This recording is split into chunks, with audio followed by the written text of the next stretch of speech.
1889, a man collapsed in the middle of a street in Turin.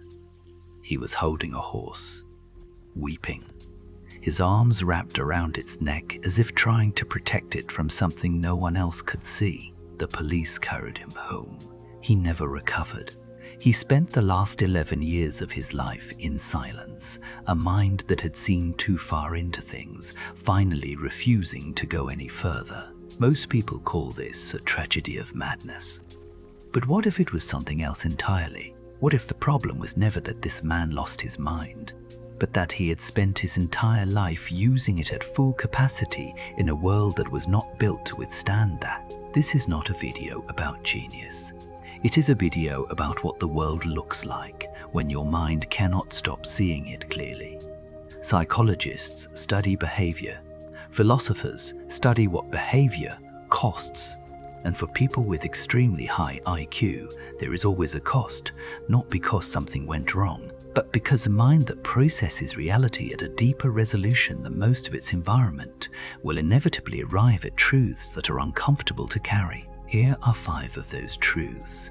Not symptoms, not personality traits.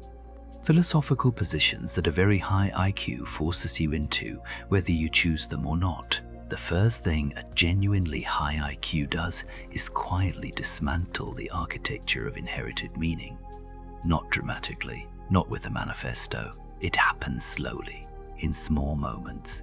Noticing that the thing everyone treats as obviously important is only important because everyone agreed it was, that the urgency in the room is constructed, that the things people are afraid of are mostly fears they borrowed from other people without checking. Albert Camus walked into this problem and refused to look away from it. He called it the absurd, the gap between the human need for meaning and the universe's complete refusal to provide one. And he described it not as a philosophical conclusion, but as a lived experience. A quiet, persistent sense that the stage is real, but the script was written by no one. What neuroscience now confirms is that this is not a mood. It is a function of how a high IQ brain processes pattern. The prefrontal cortex in high intelligence individuals is significantly more active in detecting inconsistency. It is built to find what doesn't fit, and inherited meaning systems are full of things that don't fit. If you look at them long enough, from the right angle, most people never look that long, or that closely. The person with a very high IQ cannot stop. This is not nihilism. Camus was explicit about this. The absurd does not mean nothing matters. It means you have to choose what matters without the comfort of pretending the universe already decided for you. That is a harder thing to live with than most people ever have to manage. But it is also, in a specific way, the only honest position available to a mind that cannot unsee what it has already seen. And if meaning is the first thing to go, the next truth is about time. Schopenhauer believed that the will, the blind, irrational drive that moves through all living things, is fundamentally indifferent to the suffering it creates. It does not want you to be happy. It wants to continue, and the more conscious you are of this, the more clearly you feel the machinery running underneath every desire, every ambition, every moment of satisfaction that empties itself the instant it is fulfilled. He was not writing theory. He was describing his own experience of his own mind. He wrote for 16 hours a day, suffered from insomnia his entire adult life, and reported that the clearest moments of relief came only when contemplation temporarily suspended the will's demand for more. Neuroscience has a parallel observation. Higher cognitive ability correlates with higher baseline activity in the default mode network, the brain's system for self-referential thought, the mind turned inward on itself, processing, simulating, evaluating. The resting state of a high IQ brain is not rest, it is continuous internal processing that has no off switch. This is not dysfunction, it is architecture. But it means that the experience of consciousness itself, the simple fact of being aware, is more demanding for a mind built this way, not more painful in the clinical sense. more present, more immediate, more difficult to set down. Schopenhauer's conclusion was not despair, it was precision. Understanding the mechanism doesn't stop it, but it removes the confusion about why you can't simply relax into comfort the way others seem to. The mind that never stops processing will eventually turn that processing onto everything it values, including itself. Dostoevsky understood something about consciousness that most writers refused to follow him into. He wrote characters who could not stop thinking, not because they were broken, but because their minds moved faster than their ability to act, faster than the social world around them could absorb. And the result was a specific kind of isolation that had nothing to do with being alone. It was the isolation of being surrounded by people and still fundamentally unreachable. The Underground Man, his most honest self-portrait, described the experience of seeing too clearly into other people's motives, into social performance, into the distance between what people say and what they actually mean, and finding that this clarity makes intimacy harder, not easier. The London School of Economic Study confirmed a version of this in data.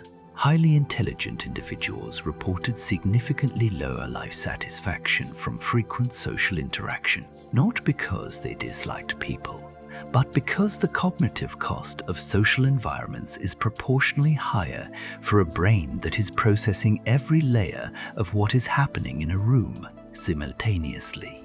The prefrontal cortex is doing more work, reading more signals, finding more inconsistency, and the gap between the depth of processing and the depth of the conversation becomes a kind of permanent low-frequency noise. This is not arrogance, it is not antisocial pathology. It is what happens when your instrument is calibrated for a resolution the environment is not producing. The loneliness of a high IQ is not about wanting to be alone. It is about being alone in a specific way, even when you are not. And that aloneness produces a relationship with truth that most people are never forced into. Nietzsche's project was not destruction, it is consistently misread that way. The hammer, the transvaluation, the death of God, as if the point was to tear things down and leave nothing. That the actual argument was more demanding than that. He was saying, if the inherited value systems collapse under honest examination, and they will, for any mind that examines them honestly, then the responsibility for meaning falls entirely on the individual. There is no external structure to delegate it to, no institution, no tradition, no God. The person who sees through the constructs must now build something in their place, without the comfort of pretending it was already there. This is not liberation, it is weight. The Übermensch was not a fantasy of power. It was a description of the burden that falls on a person once they can no longer pretend that borrowed values are their own. And neuroscience documents this burden in a specific and measurable way. Albert Ellis found that high IQ individuals consistently applied standards to their own thinking that they would never apply to anyone else's. A kind of internal tribunal that evaluates every conclusion, every decision, every position held.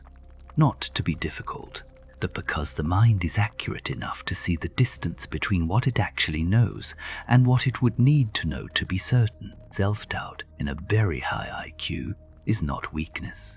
It is the logical consequence of a mind that takes its own responsibilities seriously enough to keep questioning itself, which leads to the final truth, the one that contains all the others. Csikszentmihalyi spent decades studying what he called exceptional minds, people operating at the outer edge of cognitive capacity, and found one consistent thread across all of them. They described their inner lives as the most complex, the most difficult to articulate, and the most exhausting to inhabit. Not because they were suffering in a clinical sense, but because they were experiencing reality at a level of detail that the environment consistently failed to match. More beauty visible in things that most people walked past without noticing. More wrongness visible in things that most people accepted without question. More complexity visible in situations that most people experienced as simple. Heidegger called this thrownness, the the condition of being placed into a world you did not choose, with a nature you did not select, that determines what you are capable of perceiving before you ever make a single decision. For a person with a very high IQ, the thrownness includes a perceptual instrument so sensitive that ordinary life, ordinary conversation, ordinary ambition, ordinary comfort is experienced to the constant slight insufficiency, not because life is failing them, because their resolution exceeds the resolution of what life is offering. This is not a complaint. It is not self-pity dressed in philosophical language. It is the accurate description of a specific structural condition, a mind calibrated for depth, placed in an environment built for surface, and living in the permanent tension between those two things. This is what Nietzsche was, what Schopenhauer documented, what Camus faced without flinching, what Dostoevsky turned into literature because there was nowhere else to put it, not tragic figures, precise ones, minds that could not simplify what they saw and chose, in different ways, at different costs, to keep looking anyway. These 5 truths are not achievements. They are not reasons to feel superior to the people who haven't arrived at them. The people who haven't arrived at them are, in many measurable ways, happier, less burdened, more able to rest inside the meaning the world provides without needing to examine the foundations it rests on. A very high IQ is not a gift in the way people assume. It is a particular relationship with reality, one that sees more, holds more, questions more, and pays more for each of those things than anyone around it usually understands. Camus said the only serious philosophical question is whether life is worth living. For a mind built this way, that question is not abstract. It is something that has to be answered practically every day, not once and then set aside, but continuously against the full weight of everything the mind can see. The people who keep answering yes are not optimists. They're the most rigorous thinkers in the room. If one of these truths names something you've been carrying without a name for it, leave it in the comments. I read all of them